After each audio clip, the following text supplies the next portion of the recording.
There is a poison in your family. It has been there for years. It sat at your dinner table. It attended your holidays. It stood at the funerals and waited in the hallways of the hospitals. And it destroyed things, quietly. Relationships that should have lasted forever. Brothers who shared a childhood. Sisters who shared a bedroom. Parents and children who shared everything. The poison touched those bonds, and the bonds dissolved.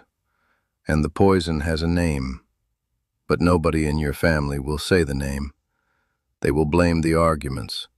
They will blame the personalities.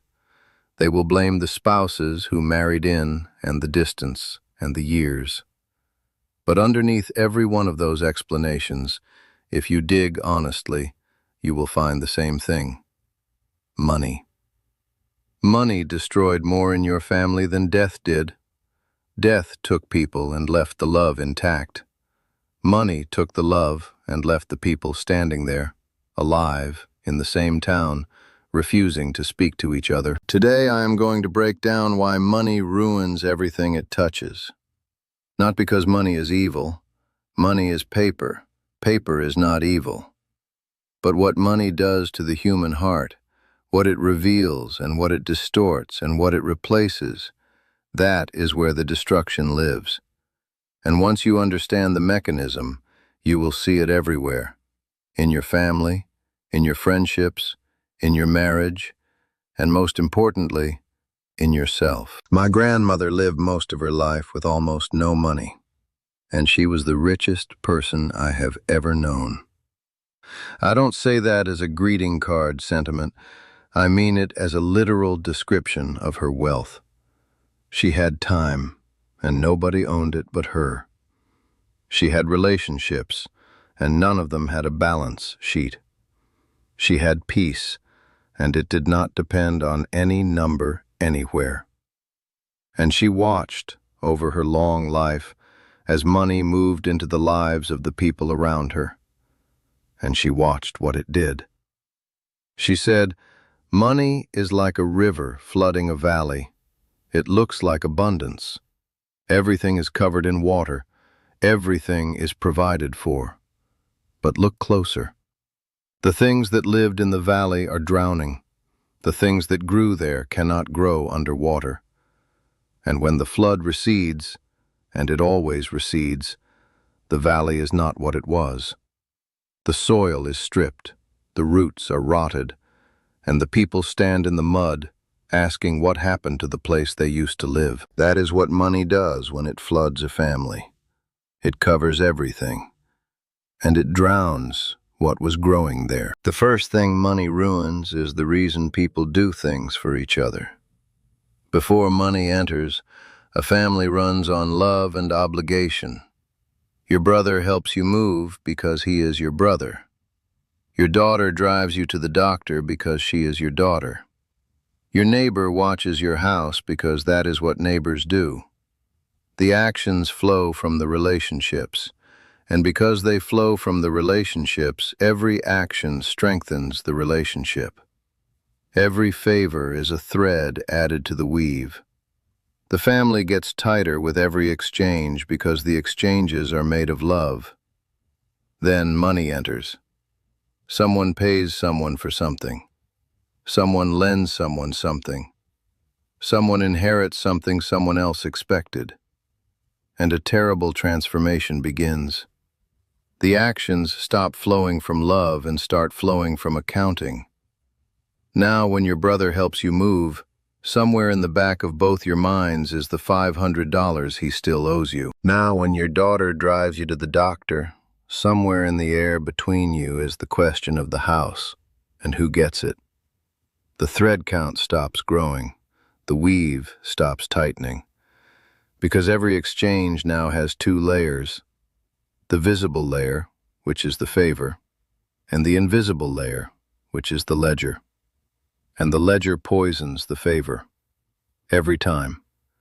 Because you cannot fully receive love from someone when part of you is calculating what it costs, or what it is worth, or what it might be positioning for. The calculation kills the love. Not loudly, quietly, the way carbon monoxide kills. No smell, no taste. You just wake up one day and the feeling is dead, and nobody knows what happened. I knew two brothers who worked side by side their entire lives. They grew up poor together. They shared shoes as boys. They covered for each other, fought for each other, built their first houses with each other's hands. There was no thread between them that money had touched. And then, in their 40s, one brother's business succeeded and the other brother's failed. And the successful one did what a brother does. He helped. He lent money, gladly, without hesitation. And here is what nobody warned either of them about. The loan changed the geometry of the relationship. Before the loan, they stood side by side. After the loan, one stood above and one stood below. Not because either one wanted it that way, because that is what debt does.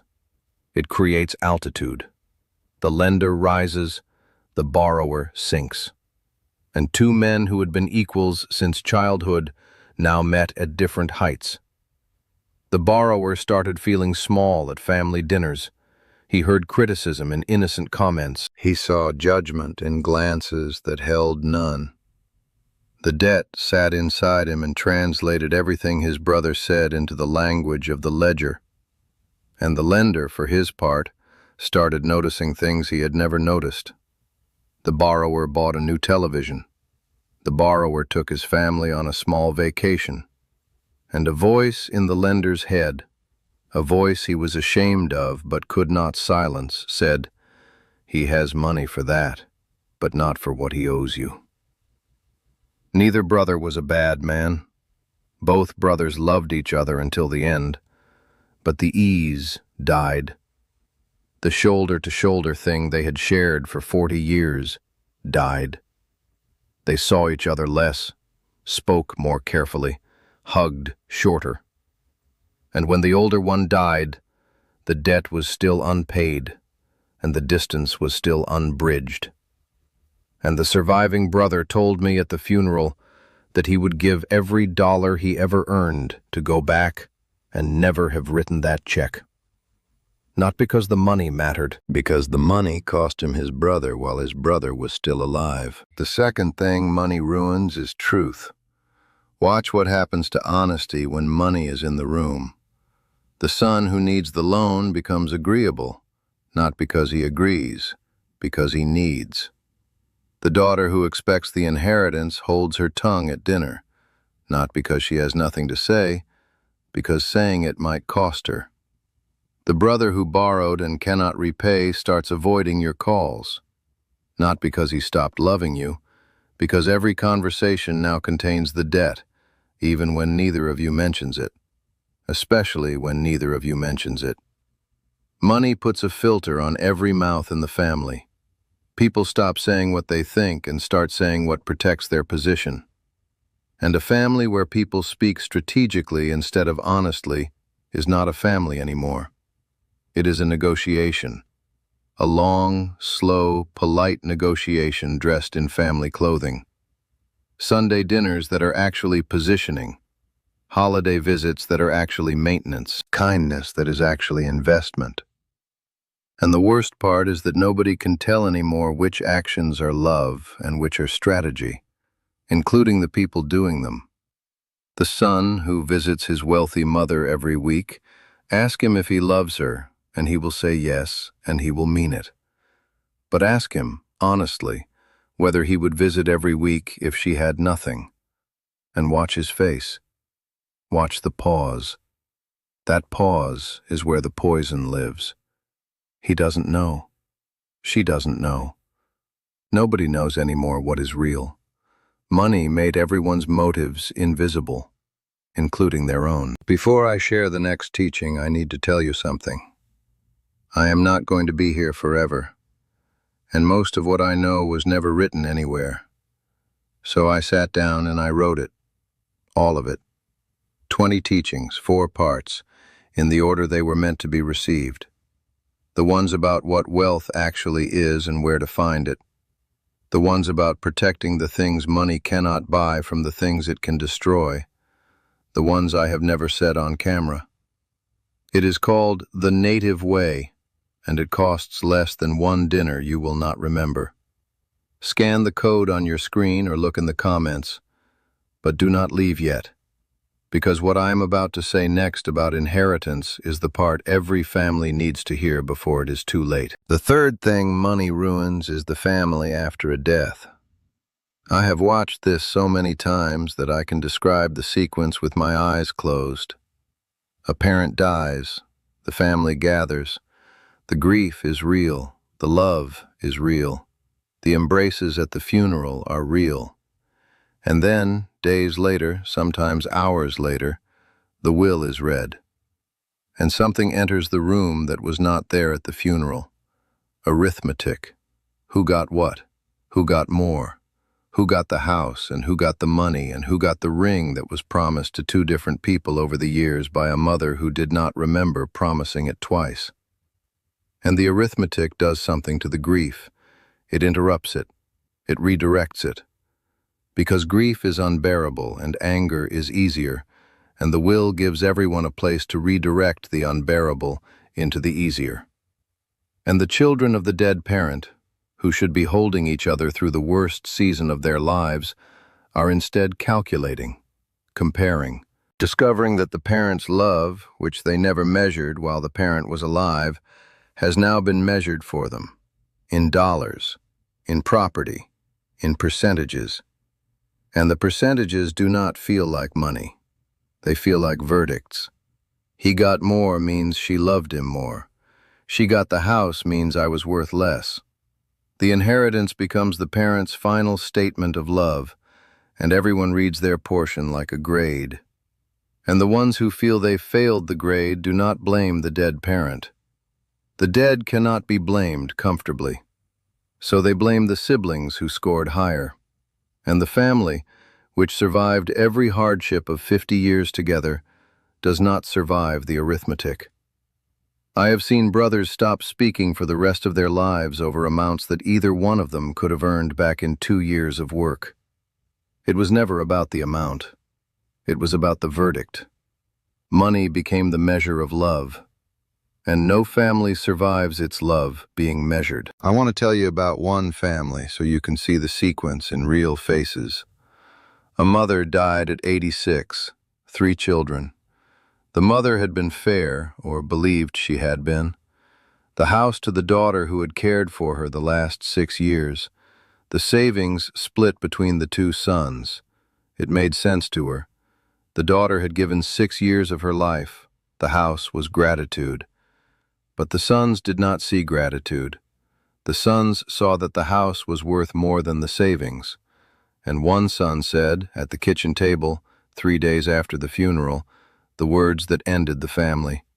He said, "You were only taking care of her for the house." 11 words. And the daughter, who had bathed her mother and fed her mother and slept on a cot outside her mother's door for 6 years while the brothers visited on holidays, the daughter went white, because the 11 words took the 6 hardest and most loving years of her life and reframed them as a strategy, as a play for property. And no apology, and there were apologies later, could put those words back in the mouth that said them. The daughter sold the house within a year. She could not live inside the accusation. The brothers do not know their sister's grandchildren. The sister was not at the older brother's funeral. One sentence, powered by arithmetic spoken in grief, ended 60 years of family. And here is what haunts me about that story. Every person in it loved every other person in it. The love was real. The love was never the problem. The problem was that nobody had ever taught them what money does in a room full of grieving people. Nobody warned them that the will would arrive carrying verdicts. Nobody told the mother that fairness needs to be explained out loud, before death, in her own voice, so that her love could not be miscounted after she was gone to correct the math. The fourth thing money ruins is the person who has it. This is the one nobody wants to hear. Because everyone believes they would be the exception. Everyone believes that money would not change them, that they would be the same person, just with less worry. But I have watched money arrive in people's lives, and I am telling you what I saw. Money whispers to its owner, and the whisper says, "You did this. You deserve this. You are different from the ones who don't have it." The whisper is quiet at first, but it repeats. Every day, every purchase, every glance at the account. You are different. You are better. You earned this and they didn't. And that means something about you and something about them. And slowly, without a single dramatic moment, the person begins to believe the whisper. They start evaluating people by what they have. They start feeling impatience toward the struggling, forgetting they once struggled. They start confusing their luck with their virtue, and their comfort with their wisdom. And their heart, which used to be open because it had to be, because they needed people, because survival was shared, begins to close. Money makes people need each other less. And needing each other less sounds like freedom, but it is actually the beginning of the isolation. The rich man does not ask his neighbor for help, so he never learns whether the neighbor would come. So he trusts no one, because trust is built through needing and being met, and he no longer needs. His money bought him out of the very transactions that create human bonds. He is safe, he is comfortable, and he is completely alone. And the poorest man in my grandmother's village, who needed his neighbors every single week, was surrounded until the day he died by people who had proven 100 times that they would come when called. My grandmother had a teaching about wealth that I want to give you exactly as she gave it to me. She said, "There are two kinds of rich. There is the rich of having and the rich of being held. The rich of having is what the world chases: money, property, accounts, things. And the rich of having is real. It buys comfort, it buys safety, it buys options." She never pretended otherwise. But she said the rich of having has a ceiling. Once your needs are met, more having adds almost nothing. The second house does not double your happiness. The larger number does not deepen your sleep. The having flattens out. But the rich of being held, she said, has no ceiling.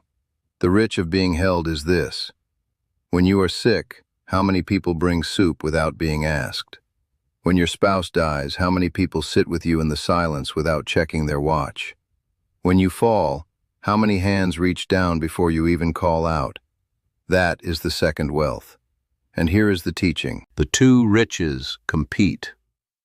Every hour you spend building the first is an hour not spent building the second. Every relationship you filter through money weakens your holdings in the second. And most people spend their whole lives maximizing the first wealth and arrive at old age bankrupt in the second. They have the accounts and the empty room, the property and the silent phone.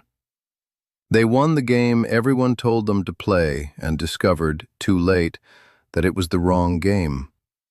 My grandmother died with almost nothing in the first currency and more of the second than anyone I have ever known. Her funeral could not fit in the building.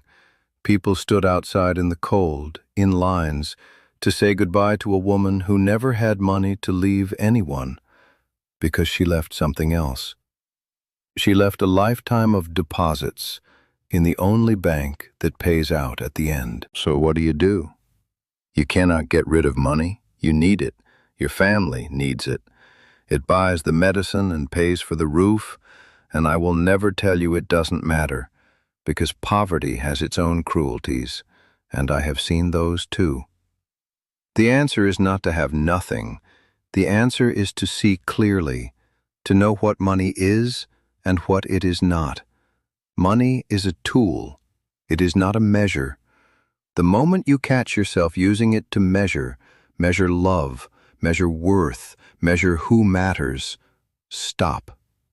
The moment you catch a ledger growing between you and someone you love, address it out loud. Forgive the debt or settle the debt, but do not let the debt sit silently in the middle of the relationship, because silent debts compound, not in dollars, in distance. And if you are the elder of your family, if you are the one whose will is going to be read someday, hear me clearly. Talk to your children now. Explain your decisions now. Do not leave arithmetic behind as your final message, and let them decode your love from the percentages. The greatest inheritance you can leave is not the money. It is a family that still speaks to each other after the money is distributed. Protect that inheritance more fiercely than any account.